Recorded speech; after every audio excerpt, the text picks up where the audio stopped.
Hi guys, so today we're going to be talking about the introduction to the human circulatory system. And luckily we're going to be doing a fun activity which we can see in the image here. Let's look at some instructions. One, do not press your neck too hard, right? We do not want to strangle ourselves. Two, do not press both sides of your neck, as this can cause dizziness or it can even cause you to faint.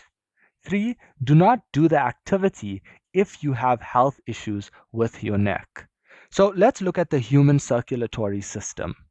So in this activity, we can see this lady's neck. So can you identify your own neck by pressing on it, right? Pause the video when needed so you can do the activity too. So that if you've identified your neck, now what you're going to do is you're going to put the tips of your index finger, as you can see in the picture there, and your middle finger, as you can see in the picture there. So your index finger is basically the finger you point to people with, and your middle finger is basically the finger you swear other people with, right? So you're going to put both those fingers, right, on the groove of your neck. So kind of the sharp part of your neck, right? And then once you've done that, you can drag your finger down along your neck to your windpipe, right? So just kind of search around there and try and find something that resembles, you can kind of feel it. It's a thump, thump, thump, right? And that thump, thump, thump is very important in the human circulatory system. Now, let's look at the human part of the human circulatory system. So your parents are all people. So any person in the world, your friends, your family, they are all humans. Now, let's look at the circulatory part of the human circulatory system. So the definition, so the circulatory system is the system responsible for the continuous transport. What does continuous transport mean? So say you and your best friend are on an escalator, right? And you're going up to visit your favorite mall. Maybe it's an arcade, or maybe it's a game store or a clothing store. So you're going up this escalator. Now let's look at this escalator closely. Can you see how the escalator moves like that? That is what we call continuous movement. Let's look at it again. Can you see how the escalator moves up like that? That is what we call continuous movement, right? And that again is seen in the circulatory system. Now, let's look at this. Can you see when you step on the escalator, right? You are going to step on the escalator at the bottom, and that's point A. And then you move continuously up, and then you reach point B. That is basically what transport is, moving from point A to point B. And that we can say is also part of the circulatory system. Now, look underlined in red at the top, blood, oxygen, nutrients, waste products. Where do we find these things? Do we find these things in your body? As you're going up that escalator with your friends, you are going to find those blood, oxygen, nutrients, and waste products, which we can call substances. And we already know that. Now, blood. So we know something about blood. Vampires drink blood. Twilight vampires drink blood from that show, right? If you are also running and you scrape your knee, unfortunately, you're going to start to bleed. That's what blood is. Oxygen. So breathe in, right? As you're breathing in, you may feel air coming into your nose or air coming into your mouth. That air is simply oxygen. Nutrients, right? So say you're a bit hungry, you go to the fridge for a healthy snack, apples. Or say you call Roman's Pizza and you get a nice pizza. In that apple is nutrients. In that pizza is nutrients. Waste products. Say you're chilling in bed and you go to the toilet and you pee or urinate. That urination, to urinate, is waste product. Or say you go and do number 2 or feces in the toilet. Those feces consist or is waste products. Now, let's move on to, we know the substances are going to go.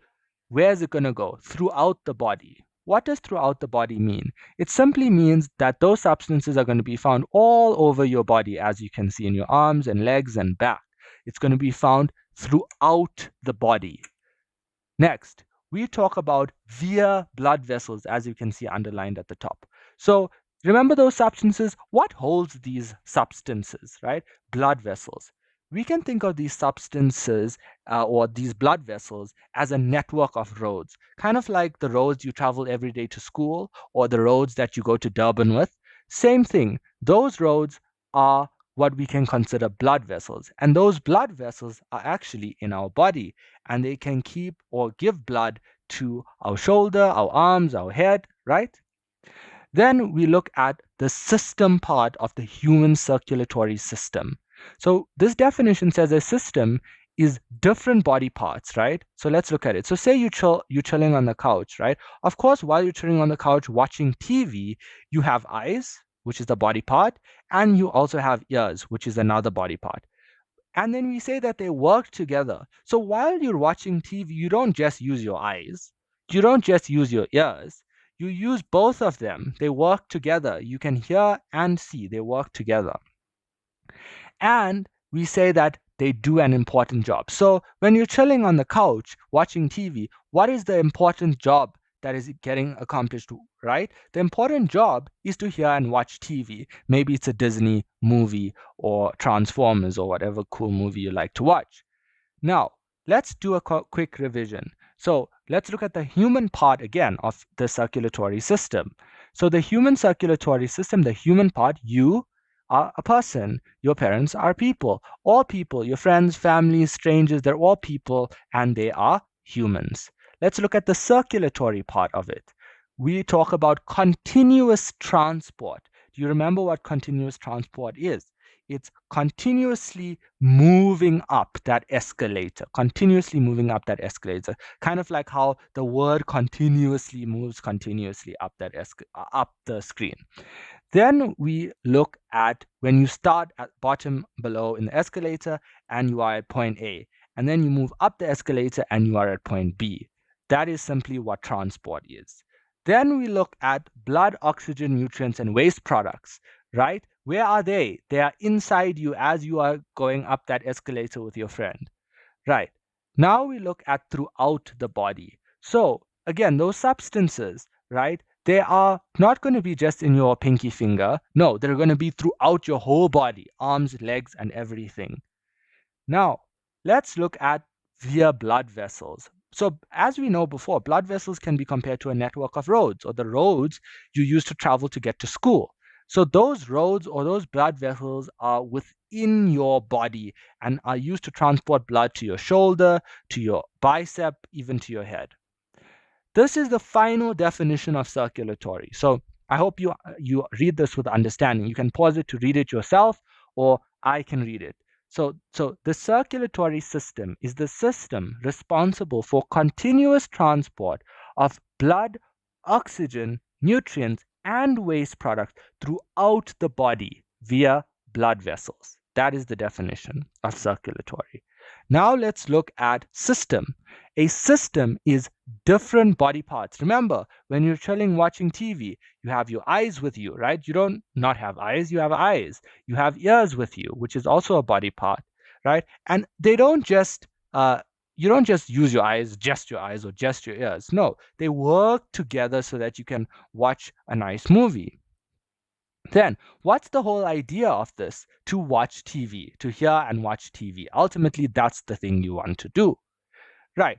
And this is the definition of system. A system is different body parts that work together to do an important job. Okay, I hope you guys enjoyed. That's it. Don't forget to like, subscribe, and comment so that we can grow this beautiful community together. Bye.